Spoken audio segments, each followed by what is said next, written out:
biyya agaltuu jedhamee edda ummata murteesse.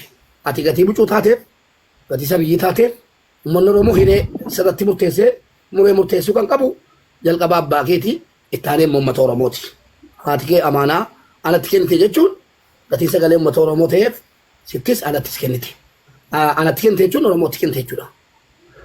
Uummanni galchinee waan isin barbaaddu godhaaf jedhee deebii kee kenniifi sana booddee abbaa keetti waliin dhageessa. Ani karoora finin dhufee sababii deemuutiif hin dhufee ammas immoo asitti an karoora kootiif an hin jiraataara deebi'ee aniyyuu gaddan dhufe maaf biyya galuu naa murteessan dudubba koo. Galatoomi. Abbaa tani immoo isinii dawwalaa dhaggeeffadha. Tole tokkummaan akka dhufuun barbaada nama tokko buusii mube. Abbaatti dawwalee ka'a. Mube Adraanis abbaatti dawwalini. La. Mube dhaabbii mi'aan tokko ifan. Raanuu kennaatii gadi buuna jira keenya. Abbaatti dawwaluu isin dawwaluu dhuftanii ala nammoo. Lakki waan barbaadee nuu ibsika waan abbaan dawwalaa jiru.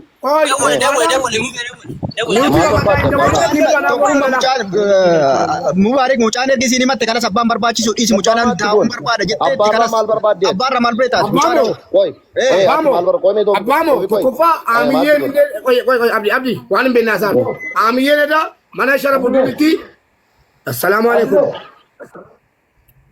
السلام ورحمة الله وبركاته. Akkam jirtu nagaadhaa ana Mubaaraki. Fayyaa jirtu?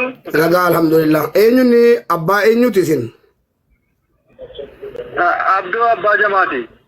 Abduu Abbaa Jamaa. Abbaa eenyuuti? Abbaa Saarraa. Abbaa Saarraa. Saarraa keessan eenyutti amaanaa kennattan? Isinitti kennanne. Amaanaan keessan ammoo eessa isiniif haa taa'u? Isinuma biraa ta'u. Abdii Geetaachoo warra gastireerta waan gaafattan qabdu abbaa. Isa dhumaati. Waan gaafattan qabdu? Hin qabnu cufi. Abshiraa galatoomaa mucaan keessan isinii naasoftee beetti ergaa amana koo dhuftee kayroo dhuftee isinii dawwaltee beetti mucaan keessan. Dawwalteetti. Maal isiniin jetti? Akkaataa jireenyaa. Akka gaariin jira baroon jira jette. Gaariin jira baroon jira isiniin jettee? Akka gaariin jira manaa kooti saalaan jira jette. Akka haadha kooti akka abbaa kooti isiniin jettee? Akka basaa kooti akka biyya kooti saalaan jira taara baroon jira jette.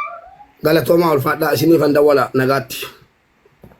Mucaan abbaatti iccitiin himanne namni saarraan iccitii sitti himatte naa kottu amma namni hin barbaadu eenyunni. Namni saarraan sagalee naataa uummata Oromootti jettee sitti himatte abbaa miti yoo jettanu abbaa kee rabbi sirraa habuudhu minaa gabbaa jire abbaa miti jettee quxii koo miti jettee naataachuutti bada maal abbaa kee seenarraa qabdu. Mube nu kabaji. Abbaa kee dhiisee abbaa kee maal abbaa kee dhibootamu maal abbaa kee dhiisee qabda. Dhagahi nu galchi tokkummaa galchiiti tokkummaan isa dubbatu sharafuun isa jira warri dhimmichi keessa beeku haasofnee warra walitti mufate waan iddoo rakkoo himna. Narraa ba'uun dubbatina. Afaan kun barbaada. Baasii dhossii naannoo hin jiru kana booddee ergasii dhosseera. Seeftii mucaalli jedhee dhiisi. Mubaarik ilaa mucaa kana achi kaasee deebisu. Isin buusala. Wallahi isin buusela isaa kophaa koo mucaa taasofti haasaan Oromootti. Ani gabba'ee narrakkataara kanarrakkadhee akkasitti na jiraachisaara. Mucaan eegsifatti nagaa miti jedhee nama tokkotti hin himanne an gabba'ee. Narrakkataaree dhee takkaa nama tokkotti hin himanne an karoora kootiin hin jiraataa. Akka mana haadhaaf abbaa kootiitti hin jiraataa. Ammas immoo lammaffaa gabbaa'anii inni jarri akkasitti rakkataartii maalii waa'ee maallaqaas wanti hundinuu nurka jira anis beekaa mubeenis beeka waan jiru. Wanta kana namni biraa maaf gabba'ee waa'ee koo dhimma godhatee ganamaaf galgala suuraa koo maxxanfatanii ta'anii na dubbachuu fidimi. Na diiguuf immoo bakka hin jiru na raasuuf immoo. Biyya galtoonni gammamu. Obboleetto namni biyya galchuu danda'u hin jiru tuktukii irratti taa'ame biyya galchu sila tuktukii irratti nama rakkaan fuuniati. Mubaarik itti gaafatamta mucaatti walla. Namumti tiktookii irratti waadaa uummata irratti liivii irratti miti kan waadaa galtee fudhatee. Toofikaa isaa tuuta numeri ijoollee waraabbattu aboo nuti qaban. Dubbatan. Ani jechuudha. Nam tokkitti waa'ee koo dubbachuun barbaadu. Asin jira abbaan koo is beekaa haati koo isa maanaatti kennite nam tokko gabba'ee maqaa koo saarraan kana lammaffaa immoo obboleessuma ani barbaadu dheeraa obboleessa isaas narraa dhowwa akka inni maqaa koo haadha manaa koo maaliin jenne gadi ba'ee anaadha manaa isaatis miti wanta tokko wal biraan qabnu kana booda. Kanan jechuu barbaada inni lammaffaa immoo namni tokko gabba'ee waa'ee koo narraan dubbatin an beeka an of hin beeka an rakkataan jiru waa tokko anatu beeka an gabba'ee ni man kanan ta'e hin jenne calam jedhanii gabba'anii waa'ee koo ganamaaf galgala footoo koo maxxansanii.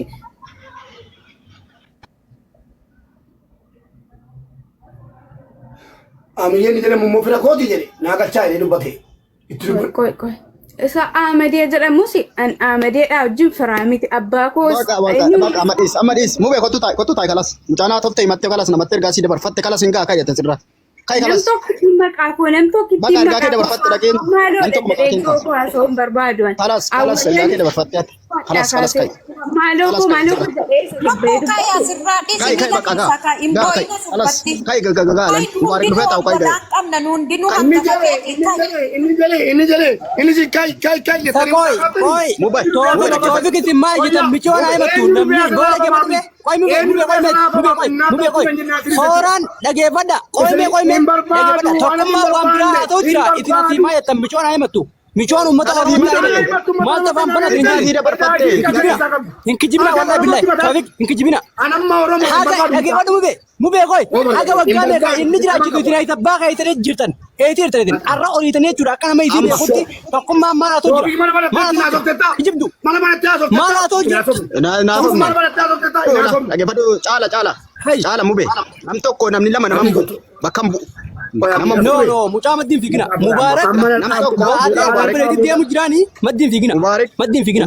Namni kudhan namni digdamni mucaa kana alaafinnatii si fudhachuu hin danda'u. Jara kana walii galtee hin fuune. Liibii irratti hin fuune. Mucaa kana nam fuudhaara jettee walii galtee hin fuune.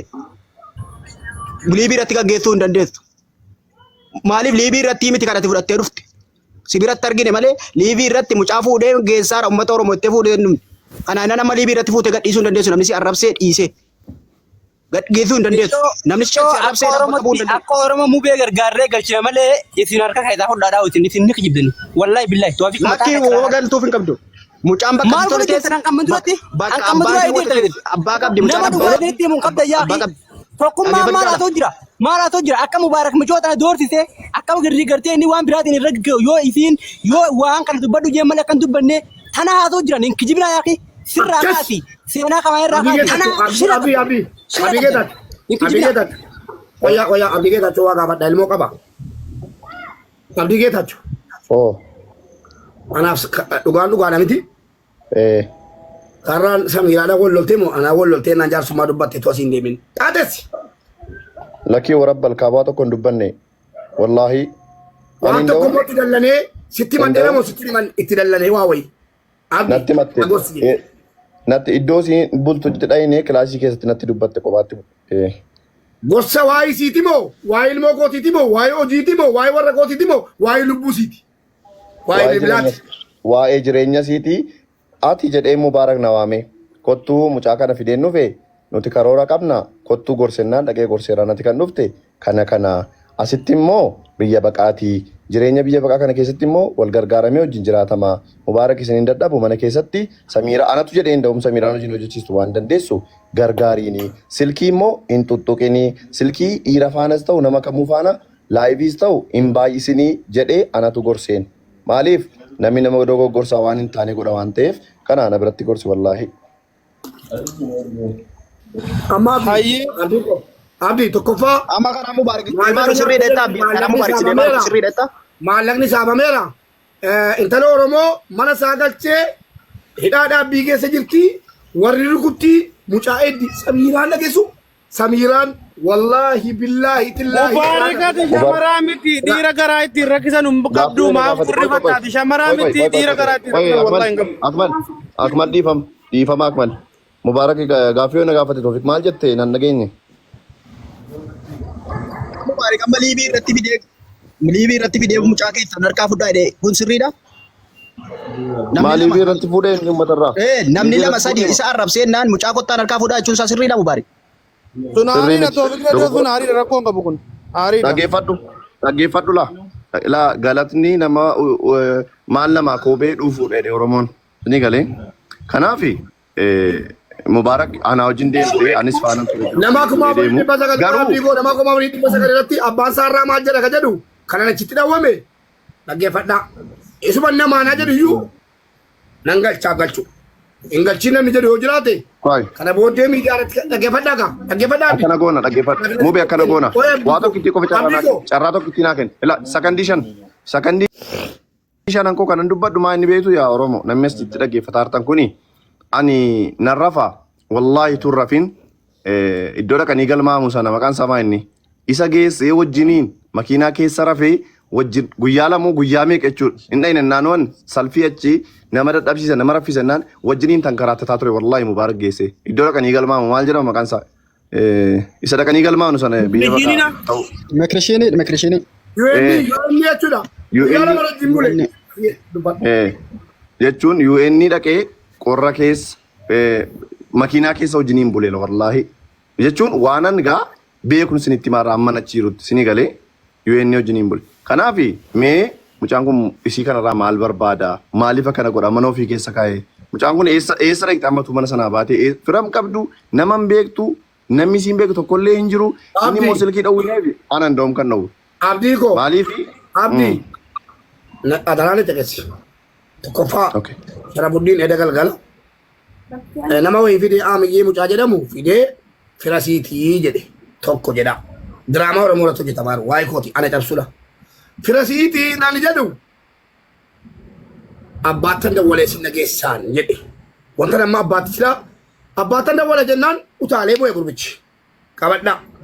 Ede mana maastar Sharafuddin mana banatee na hamachiise maal walii galan mucaan galuu walii galan dhagaheen calluma jedhe wallaahi jalan jiru garuu waraabamee naa dhufe amma immoo maalan godhe sila ganama nam tokko mucaanan gaafatu mucaan hin galtu jedheen jala hidhee beekaa maaliif akka jedhe fudhatan barbaada amma Sharafuddin ol galee maal jedhe mucaan Mubaarakiin bira teessee haqa siirraa dubbatachuu hin dandeessu tokkummaanis si bira teesseetuma siin jannata keessan jedhette hin amannu jedhan erga hin amanne mucaa siniif hangalchaa dhaggeeffadha erga hin amanne mucaa siniif hangalchaa mucaa fudhaan irraa simadhaan jedheen noo sirkaan fuunuu jedhani ede maal jedhaa turan mucaa barbaannaa jedhaa turan amma immoo hin galcha yeroo jedhu hin galchituu jedhani narkaa fuudhaa ka yeroo keessatti hin fuunuu jedhani maqaa keenyaan nu malee ilmaan haadha ra'u dhageesse an tokkummaa iyyuu waan inni haqaan naa dubbatu haqaan dubbata mirga nuu kennee nu dubbachiise jedheetan malee dhageessanii mana gabbaany tokkummaan dubbatee Jaarraa kenni Mubaarak daqiiqaa tokko jaarraa kenni mee daqiiqaa tokko amma wanti nan dubbaddaa qoyyaa daqiiqaa tokko. Mucaan fidin jettanu amma bu'aa mucaan fidee as ka'a. Kana booddee waa isaa daqiiqaa tokko jaarraa kenni. Amma irraa kaasee waa isaa irraatiin asirratti taawwan teessee isin himattee dhageessanii yookiin isin himattee yookiin ana himattee jennaani malee mucaa asirra kaayini ana bakka si taafiire isintu kaa'uu barbaade mitiire isintu mucaa akka asirra kaa'uu barbaade miti dhugaan koo amma bahutti mucaan asirraan kaatu kottu taa isaarra. Mubee daqiiqaa tokko dubbatu mubee godha daqiiqaa tokko. Daqiiqaa tokko. Mucaan as teessee afamti malee wanta dhafamee ija namaarra bu'uuf hin jiru maal abbaa keessaniiti maqaa nyaattu mucaa teessee asirra. Inteessu dhiisi kaamube waa'ee isaarraa sirriittanis nan beeka mucaanin sodaatti miidiyaarra hin baasinii mucaan miskiina ofii keetii haasa'e gabaabsi nama sin arrabsinii yaariidha jettee tarakaa ga'e dubbadhu sharafuun isaa dhufu waan jedheef nuuf ibsu kunoo ajjala jira ati immoo girgirrii dhiisi mucaa sin fidin miidiyaarra baqa gaha kalas sharafu qottuu gali waan dubbattuu qabdu dubbadhu akkuma dubbadhu. Haya galatoomi abdii inni jedhe Mubaarakiin talli kun fakkeenyaaf warra Mubaarakiin bira teessee dubbachuu hin dandeessu jedhuufan deebisa. Intalli kun wayii Liiviyaa irratti hidhamtee hin jirtu. Jara keenya awwaalaa wayii mana awwaalaa wayii hidhamtee hin jirtu. Fakkeenyaaf intalli kun dubbachuu dandeenyaani. Mee Mubaarakiin bira yoo teessee dubbattee rakkoo keessan jira jette Mubaarak intala kana dhabamsiisee ofii nagaraa nafuun hin danda'a mee akkamitti sodaachuu dandeessi. Inni lammataa immoo Mubaarak fakkeenyaaf waan mucaadhaa baasuufi mucaanuu atuu isiidhaan taane wallaahi billaahi kaayiroo keessatti guyyaa tokko si biran bultu si galee otuu isiidhaan taane gadi baatee himachuu dandeessi namni hundinuu bara kana miidiyaa qaba haadha sii kan nuti argineeni miidiyaarraan kanaaf ajandaa uummataa kana dhiistee otuu intaluma waan isii baasu intalaan mari'attee waan intalaa gootu ofumaa keetii gootee jechuun barbaadan. Ayyee galatoomi gaarga kanatti isa dhumaatii barsiisii fida sarara waa si baasa akmali kottu si gaafata ittiin haasa'e akmal gaafadha. Achiin gahin kaan mallee sharafuu لا waan لا haasoo لا لا haasoo. لا لا لا قافتمتي أبغى تقول نبرة أسوان بربادة هذا كوت كوت سندو بتشوك أبغى إيه Wayi gaan haasofsiisa. قافتة وان بربادة نو يفهم وجين قافتاني هذا كه ورمون سارا Jalqaba gaafiitu hin taane saarraa Sharafuddin video bayi koya Sharafuddin ada قافتة Sharafuddin يفهم وجين video na أبغى ميوتي ركعة satu lagi قافت Sharafuddin maatoti atoo ko sirrii deemaan jirtu gabaree لا deeseera لا لا قافيس قافتة mucaan kuni inni kuni biyyaa galtu jettee miti ati sila ammoo waanan jedhe dura dhaggeeffadhu abdiin sharafuuna dubbatu jedhaa jira kanaafi gogaan jedhan manni gogaa maaliin ijaarame gaafa majaan yuusu jigaa jedhan kanaafi rakkoo hin qabu jasti nu dhaggeeffadhu dabaree nu kenna waan jiru sitti himaa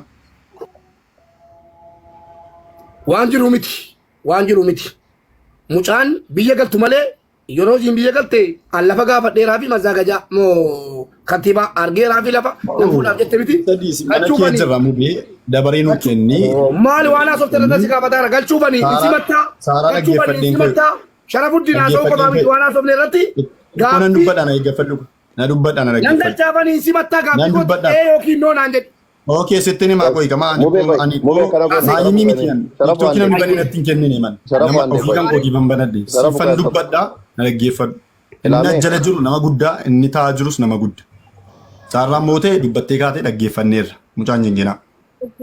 Mee dubbadhu sharaf. Qoyee saar dubbadhu mee sharafa dubbadhu mee waan barbaade dubbatu qoyee. Okay. Ulfaadhu galatoomii obboleewwan kaleessa na dhagaa turtan har'as na dhagaa turtan ammas na dhagaa jirtan kaleessas jechaan dubbadhee mubeen anaaf hiriyaa kiyya qaaliidha yeroo namni akkasitti roorrisu 3,500 dhaggeeffataan ture dhumarra seenee yaa obboleewwan kan koo mucaan kana taate sana taate jechuu dhiistanii mucaan ofiisiiti isaanis mari'atti haa ta'u bakka isiidhaaf ta'e yeroo isiin yoo biyya deebi'uu barbaadde biyya ishiitti deebite sila